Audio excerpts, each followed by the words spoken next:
Good morning from Garden Grace, and we've got several things going on. We're going to do a little bit of harvesting, and I'm actually watering with the irrigation system right now. There are a few pockets that I'm going to need to add some extra water to, just because they've gotten so compacted that they're not absorbing the water like I would like them to.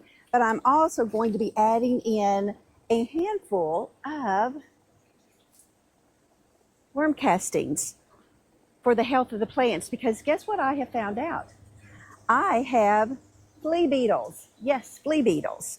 And if you can hear, our neighbor is mowing. We are under the hot heat dome again, and so that's what's happening. So I'm going to be adding some of the worm castings and just mixing it in to some of the pockets so that they can get the nourishment that they need, because y'all, you know, when it's high heat, you're watering, the nutrients are leaching out of the soil, and it's just so important to keep giving back to your plants. The other thing I need to do also is do some of my banana fertilizer for my beans that are still putting out, for some of my tomato plants and my peppers. So that's exactly what I'm going to be doing. I'm going to give this to my eggplant as well. And I've got the organic spray coming from Captain Jack's for dead bug. It'll be here tomorrow. Tomorrow night I'll be spraying it, because you want to be careful that you don't spray it at a time that the pollinators are out, because you don't want to damage, you don't want to hurt them. So I've got another handful I'm going to add for my beans right here, just kind of stirring them in a little bit. And I'm going to do that on several of my plants. And again, my favorite worm casting, since I don't have worms, is the wiggle worm. Yeah, I do. I really like that. It has done really well. You know, you can actually put it, you know, around your plant. You can actually even put it in your watering can and make like a tea with it and sprinkle with that. Or also you can, when you're digging your hole for your plants, you can put some right down in there. And if you watched my video in regard to how I make my potting mix, I always add this in there already. So yeah, so we're just going to keep on helping my plants here, because they are definitely needing some extra help. All right, we're going to put some for our Rosy Finch tomatoes. Where's my bag?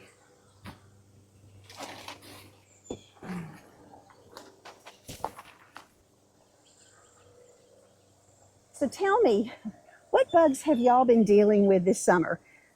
Again, I think it's so important to keep a diary of what's going on, because, oh my gosh, you're not going to remember this next year. You're going to be thinking, gee, why did I struggle so much? And these flea beetles love the high heat. Oh, and that is definitely what we have here. So it is kind of funny that the environment, like the environment that makes, hello Blue Jay, that makes cotton grow so well, because cotton loves the heat. Soybeans love the heat too. If you remember, I had a feed store. We sold cotton seed and soybean seeds, and we had a grain elevator where we took in soybeans, but not cotton. However, it's so funny, because it's like you need the drier, you need the moisture at a certain time period, and then you need it to stop for a certain time period. And the best thing is when that works out perfectly for whatever crop it is that you're growing. And so I know this is middle of July, and I'm thinking, do I need to start sooner? I mean, I did. I started seeds inside. However, we had a late Easter, and we don't plant until, at least here in Arkansas, we always wait to the Monday after Easter. Whether that's an early Easter or a late Easter, doesn't matter. And we had a late Easter, so I was later planting, and I'm wondering if I should have done that sooner than later. But that's good to know. It's again, it's like research and development, right? And so, hang on, I'll be right there. I need to do these beans over here. Yeah. You know, this is very gentle for your plants, especially in the summer months where your plants are stressed, it's hot, they need just a little boost. This not only boosts the plant itself, but it adds microbes to your soil because, again, like I said, with all the watering, you are removing nutrients from the soil. And I'm so thankful because I can use this on all my plants. And I do have several that are definitely stressed out right now. So we're just going to continue trying to give them a little bit of boost to help them in this hot, hot summer. Oh gosh, y'all. Yeah.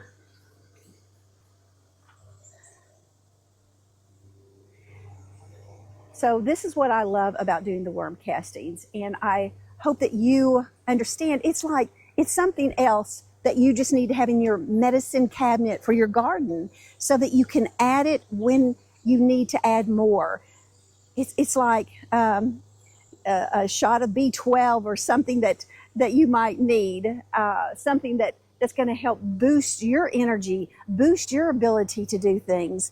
You know, God gives us so many different things in life to be reminders, not only for our environment and how to care for it, but also for our own bodies. And, you know, the things that I'm growing right now that's going to be benefiting from this, the tomatoes, the peppers, my cucumbers, which are looking a little shaky anyway right now in this heat.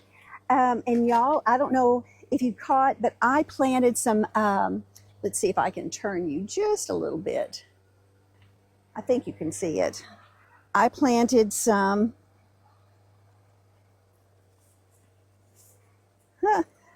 Malabar spinach, and it grows differently than regular spinach, but it takes the heat, whereas right now in Arkansas, it would not take the heat at all, the regular spinach, and like the Bloomsdale spinach. And so these are going to like grow on like a vine, and the texture is thicker. I haven't, it's still in the growing stage. I need to look to see how long that's going to take. But yeah, so anyway, the Malabar spinach, the Swiss chard, and so the eggplant. I think I've said everything that this is good for. Again, it's like gold, and I'm so thankful for it, especially when I have plants that are desperately needing a little bit of boost, just that little bit of boost. All right, why don't we do a little bit of harvesting right now? It's been a couple of weeks since I last checked my carrots, and so I'm going to, again, this is what happens when you don't thin them. Oh my gosh. I got some little ones. Yeah. I think my experimenting with carrots needs to be changed for next year. Definitely needs to be changed. Yes. Yep. They are not. There's a little bit longer one. You know what? I'm just going to add these to my salad. I am. Okay, this one feels a little bit better. There we go. There. A little bit better. Not as big as I was hoping, but this is okay. I'm happy with this. because I know I didn't do it right. Let's see. And we got this one.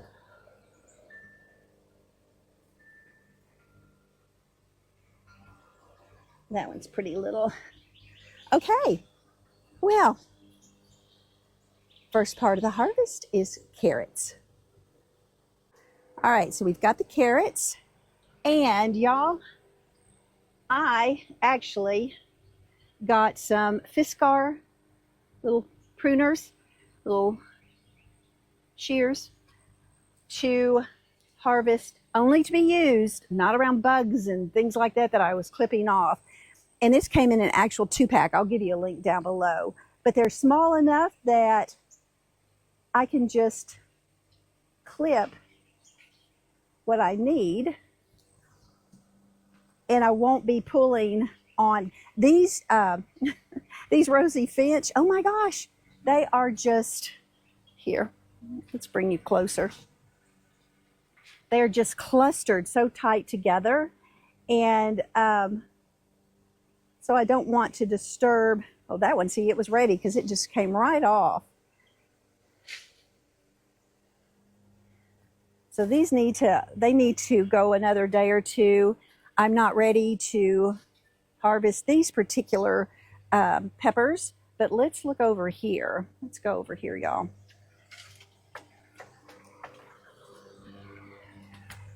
And we're gonna harvest this big but sweet banana pepper. Look, so pretty, right? And see, I can put that in my salad as well. So I'm pretty excited about that. So I don't have a lot for the harvest. It's enough for a salad. It's enough for me for a salad today. My husband's not wild about salads, so that's okay. That's all right. I'm gonna check my radish down there real quick. Well, here we go again. This one I had left down there and had pulled some and put them up above, thinning them late. So again, this one is very interesting looking, but I bet you I can cut it there and have a little radish in my salad today too. I don't know if you can tell, I have sweat just dripping off my face. It's on my glasses. However, this is so good to, you know, again, part of the deck is still in shade, so it's good that I've come out early and taken care of some of these issues that I needed to do with the watering, the worm casting, the harvesting, the checking for bugs, which I do have. And so, yeah, that's my morning here in Garden Grace. And let me know what you're struggling with or what you're seeing in your garden, because I'd love to know if there is something more that I could be doing right now. So thank you again for joining me here in Garden Grace, and I will see you again next time.